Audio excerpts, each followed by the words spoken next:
시청자 여러분 안녕하십니까? 조선일보 논설위원 이동훈입니다. 이재명 경기지사 여권의 대선주자 지지율 1위를 달리는 분입니다.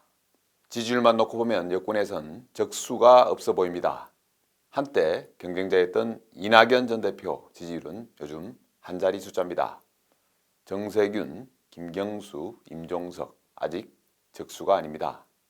여권 상황을 놓고 봤을 때 이 지사 입장에선 시간은 내 편이다 이런 말이 나올 만합니다. 시간만 흐르면 점점 여권 대선 후보 자리 구축할 수 있겠다 이런 생각도 듭니다. 야권 유력 주자로 윤석열 후보가 있지만 아직 경쟁 구도가 만들어지지 않았습니다.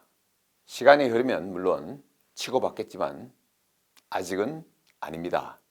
그런 이재명 지사에게 골칫거리가 생겼습니다. 만만찮은 적수가 등장했습니다. 여성입니다. 그런데 김부선 씨는 아닙니다. 국민의힘 초선 윤희숙 의원입니다.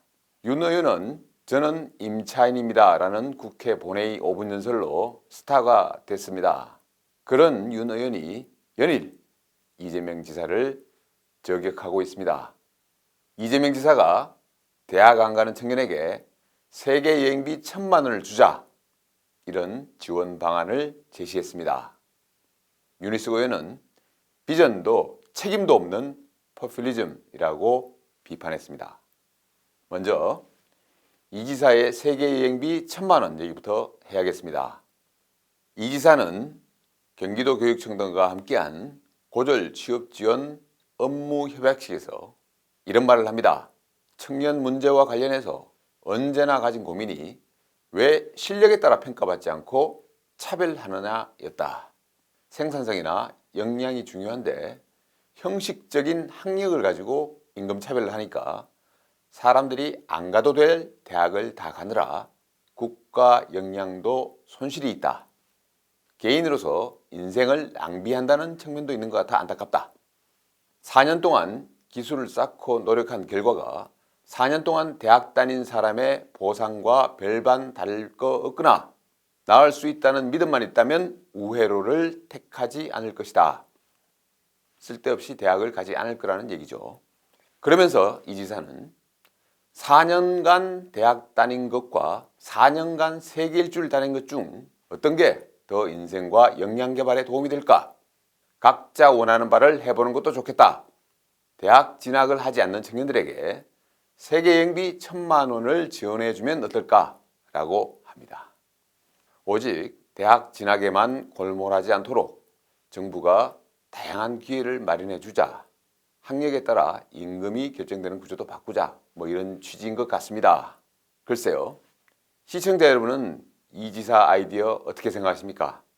저는 취지는 이해가지만 여권의 대선 선두주자가 청년대책, 교육대책이라며 내놓는 게 세계여행비 1,000만 원. 이건 너무 가볍지 않느냐는 생각이 듭니다. 대학과 세계여행이 양자 선택할 문제입니까? 국민의힘 윤희숙 의원이 페이스북에 이렇게 적었습니다. 학력으로 임금 차별을 하지 말자는 화두에는 적극 찬성입니다. 하지만 4년간 일한 사람과 4년간 대학 다닌 사람의 보상이 같아야 한다는 이 지사 발언은 심각한 자기 모순이거나 시대를 읽지 못하는 식견을 내비치는 것 같아 걱정됩니다. 이 지사님, 시대를 읽으시고 무거운 주제는 깊이 고민합시다.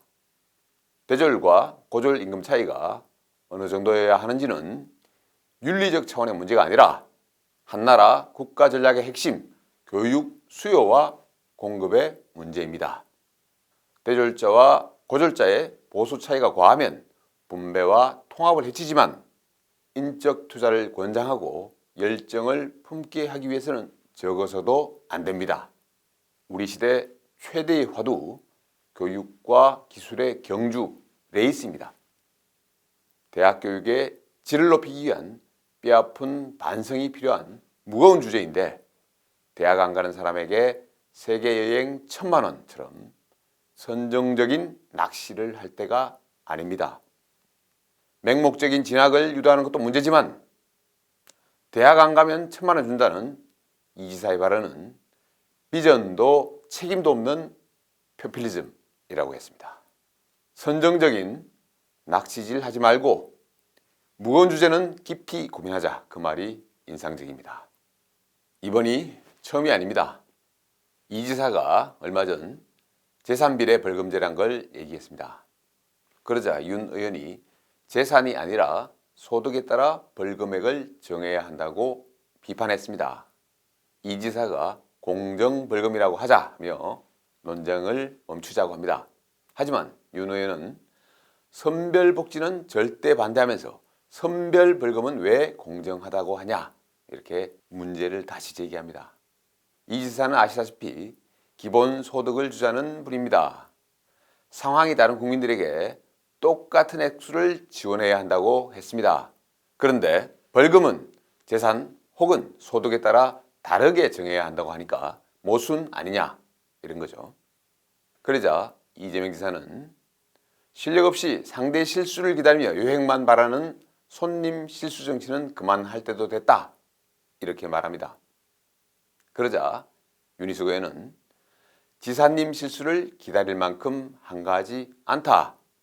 대선 후보로서 최소한의 일관성을 갖췄는지, 지도자로서 철학이 존재하는지 궁금해하는 국민의 한 사람으로 질의를 드린 것이다. 또 이렇게 맞받았습니다. 재밌지 않습니까? 두 사람은 지역 화폐를 두고도 맞붙은 적이 있습니다. 지역 화폐는 이 지사의 핵심 경제 정책입니다. 그런데 윤 의원은 대학 첫 학기에 배우는 경제 원론은 비용 대비 효과를 높이려면 사용에 제약을 걸지 않아야 한다고 가르친다, 이러면서 이 지사의 지역 화폐가 단점이 크다고 했습니다. 이재명 지사가 뭔가 좀 기발하게 대중의 눈과 귀를 휘어잡기 위해 아이디어를 내놓을 때마다 윤희숙 의원은 매서운 팩트 공격, 질타를 내리꽂습니다. 아주 잘근잘근 씹어줍니다. 윤희숙 의원은 미국 컬럼비아대 경제학 박사, 한국개발연구원 KDI 교수 출신입니다. 대한민국 최고의 정책 전문가입니다. 이런 윤 의원이 이 지사의 급소를 정확하게 공격하는 겁니다. 이 지사로서는 반격하기가 쉽지가 않습니다. 여권 1위 대선주자 입장에서 야당의 초선 의원과 다투는 모습을 보이는 것도 아마 자존심 상할 겁니다. 이런 윤희숙 의원 활약을 보면서 야권에선 독사 잡는 매, 이런 평가도 나옵니다. 야권 대선 후보가 되려면 윤희숙 의원을 정책 참모로 무조건 잡아야 한다, 이런 말도 나온다고 합니다. 앞으로 계속될 이재명 대 윤희숙 논쟁, 이걸 지켜보는 것도 재밌는 대선 관전 포인트가 될 것 같습니다.